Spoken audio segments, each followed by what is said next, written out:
नबी मोहतरम सल्लल्लाहु अलैहि वसल्लम, अब ये इब्तदा तो हो गई पहले दिन ही कि जब रसूलुल्लाह सल्लल्लाहु अलैहि वसल्लम गारे हिरा में गए, आप अलैहिस्सलातु वस्सलाम पर कुरान उतरा। नबी अकरम सल्लल्लाहु अलैहि वसल्लम ने कुरान की पहली वही जब आई, घर तशरीफ़ लाए, आका मदनी करीम अलैहिस्सलातु वस्सलाम ने फिर फ़ौरन सफ़ा की पहाड़ी पर ऐलान कर दिया कि लोगों ला इलाहा इल्लल्लाह तुफ़्लिहून, कलमा पढ़ लो कामयाब हो जाओगे। मुखालफत का आगाज़ घर से हुआ, आप हज़रात सुनते रहते हैं। फिर ये मुखालफत बढ़ती गई बढ़ती गई बढ़ती गई, इतनी बढ़ गई कि रसूलुल्लाह सल्लल्लाहु अलैहि वसल्लम को न घर में सुकून लेने देते थे, न बाहर सुकून लेने देते थे। अल्लाह के रसूल सल्लल्लाहु अलैहि वसल्लम मताफ में जाते थे, पीछे पीछे मुशरिकीन का टोला पहुंच जाता था। नबी अकरम सल्लल्लाहु अलैहि वसल्लम सफ़ा में गए, पीछे पीछे इनका टोला पहुंच जाता था। नबी अकरम सल्लल्लाहु अलैहि वसल्लम मरवा में गए, पीछे पीछे इनका टोला पहुंचता था। वादी नखला में रात के सन्नाटे में चले जाते थे, पीछे पीछे इनका टोला पहुंच जाता था। और ये लोग ये बात कहा करते थे, अल्लाह के रसूल सल्लल्लाहु अलैहि वसल्लम, हम आपको तिलावत करने की इजाज़त नहीं देते, हम आपके इस मिशन को परवान चढ़ना नहीं देना चाहते, लिहाजा हम आपका रास्ता रोकेंगे। रसूलुल्लाह सल्लल्लाहु अलैहि वसल्लम की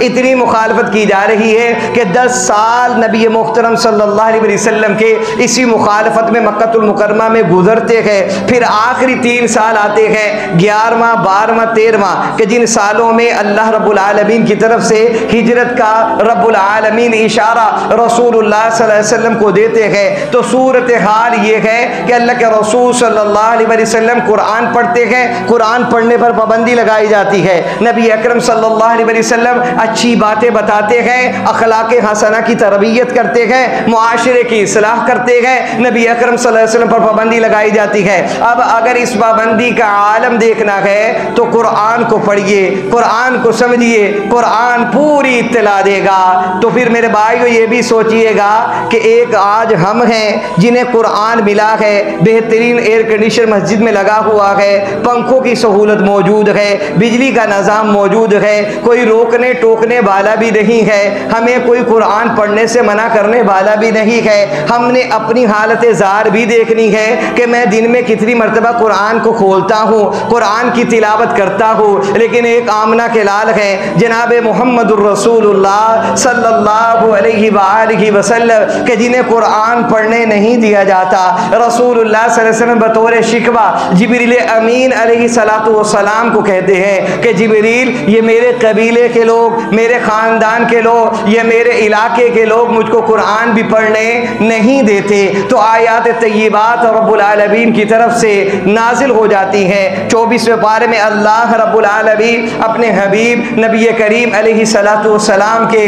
कुरान पढ़ने की मंदर कशी करता है कि कुरान क्या इत्तला देता है। मेरे भाइयों गौर ये करना है कि वो कुरान किस तरह पढ़ते थे, कितनी तकलीफ में पढ़ लेते थे। एक हम हैं, हम कुरान किस दर्जे में पढ़ रहे हैं और कितने कितने दिन हमें हुए हैं कुरान को खोले हुए। हमने अपना मुहासबा करना है। रसूलुल्लाह सल्लल्लाहु अलैहि वसल्लम का कुरान पढ़ना, कुरान बता रहा है अऊज़ु बिल्लाहि मिनश शैतानिर रजीम, बिस्मिल्लाहिर रहमानिर रहीम,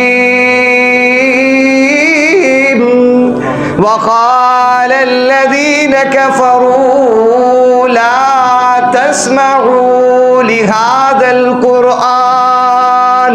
हुजूर नबी अकरम सल्लल्लाहु अलैहि वसल्लम जिब्रील अमीन अलैहिस्सलातु वस्सलाम को कह रहे गए, ए जिब्रील, अल्लाह रब्बुल आलमीन ने कलामुल्लाह मुझे अता फरमाया है। रब्बुल आलमीन की बारगाह से कुरान आप लेकर आए हो, लेकिन मामला ये है मैं कुरान पढ़ता हूँ मताफ में, ये पढ़ने से मना कर देते हैं। मैं सेने हरम में पढ़ता हूँ, ये पढ़ने से मना कर देते हैं। मैं सफ़ा में जाकर पढ़ता हूँ, ये कलामुल्लाह पढ़ने से मना कर देते हैं। मैं मरवा में तिलावत कुरान मजीद कर रहा हूँ, बतन नखला में कुरान मजीद की तिलावत कर रहा हूँ, मैं घर में कुरान की तिलावत करता हूँ, ये मुझे कुरान नहीं पढ़ने देते। जिब्रील अमीन कहते हैं अल्लाह के रसूल सल्लल्लाहु अलैहि वसल्लम, ये मंजर तो अल्लाह भी देख रहे हैं, रब्बुल आलमीन देखते हुए खुद ये बात कह रहे हैं, ला तस्मऊ लिहाज़ल कुरआन, कि मुशरिकीन का वतीरा बन चुका है, इन्हें बात समझ आ चुकी है, जो कुरान को सुन लेगा वो आपका और कुरान का होकर रह जाएगा। इसलिए ये बात कह रहे हैं वल्गौ फीहि लअल्लकुम तगलिबून, कि ये कुरान अगर तुम सुनोगे तो तुम पर असर अंदाज ऐसा होगा कि अपना गलबा ही कर जाएगा। अल्लाह के रसूल अपना शिकवा किसको सुना रहे हैं? अल्लाह अकबर।